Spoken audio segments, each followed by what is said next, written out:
Thinking of this teaching, rooted in feeling is all things. So feeling, we're always wanting pleasant feeling and trying to get away from painful feeling. And the word for feeling in Thai is one that Luang Por Liam uses all the time. It's kwam rusuk, which is feeling. We translate as feeling. And rooted in feeling is all things. You see in dependent origination, it's like feeling, craving, clinging. So there's these default reactions to different types of feeling. Pleasant feeling, the default reaction is wanting more. And unpleasant feeling, the default reaction is aversion, getting away. Neutral feeling is, the default reaction can either be delusion, identification, or just a agitation in terms of a desire for it to be pleasant or unpleasant, anything but neutral.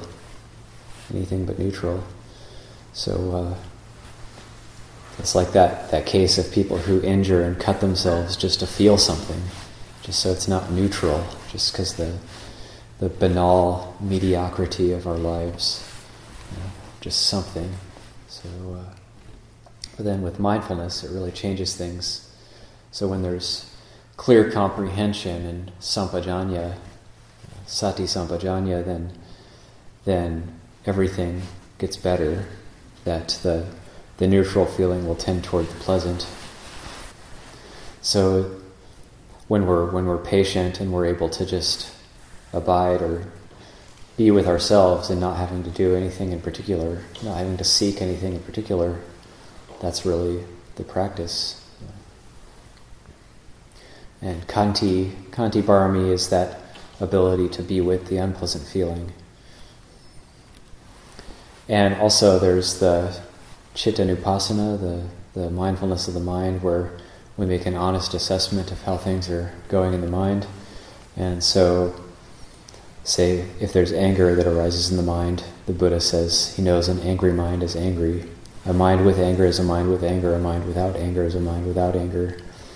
A mind with greed is a mind with greed. A mind without greed is a mind without greed. And he knows exactly what the mind is doing at any given time. So what the tendency might be for most of us ordinary people is that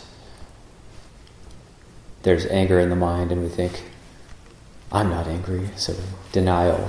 So we react with denial.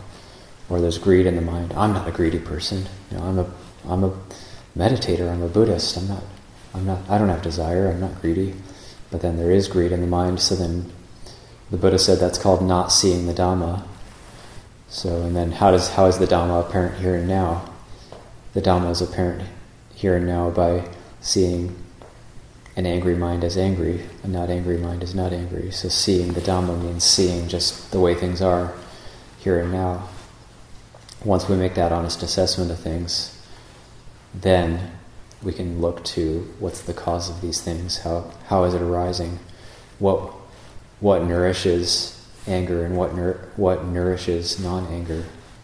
So we start to see that. But if we never really acknowledge that those things are in the mind, in the heart, that those things are there, then we won't be able to see so clearly what nourishes those things. So that's very important. We might feel, because our mind doesn't match the ideal of what we think it should be. The ideal mind would be peaceful and calm and wise and skillful, not proud and demanding in nature, like the Metta Sutta. But the mind isn't peaceful and calm and wise and skillful. So that's the ideal, but then the mind isn't that way, so then we think, well, we might feel bad or self-critical, self-judgmental. So we just come back to, well, the mind is just this way right now, so it's been nourished to be this way. It's got the karma to be this way right now. And right now the mind is exactly how it should be according to the law of karma and according to how we've been nourishing it in various ways, what we've been paying attention to, what kind of things we've been cultivating. So right now the mind is exactly as it should be. But then that's when we make that honest investigation. How is it that way?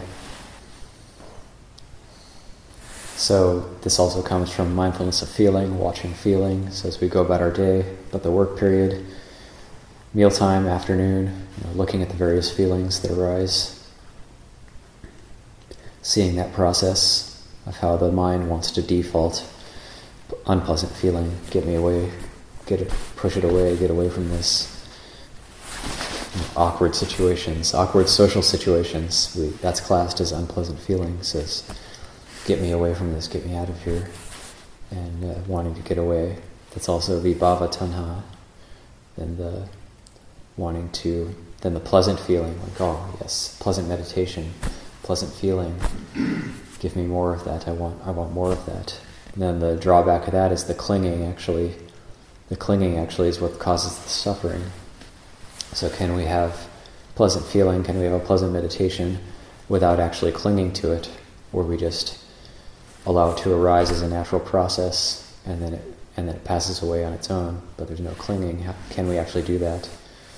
So the habit is to want more pleasantness. So a few thoughts for this morning as we go about our day.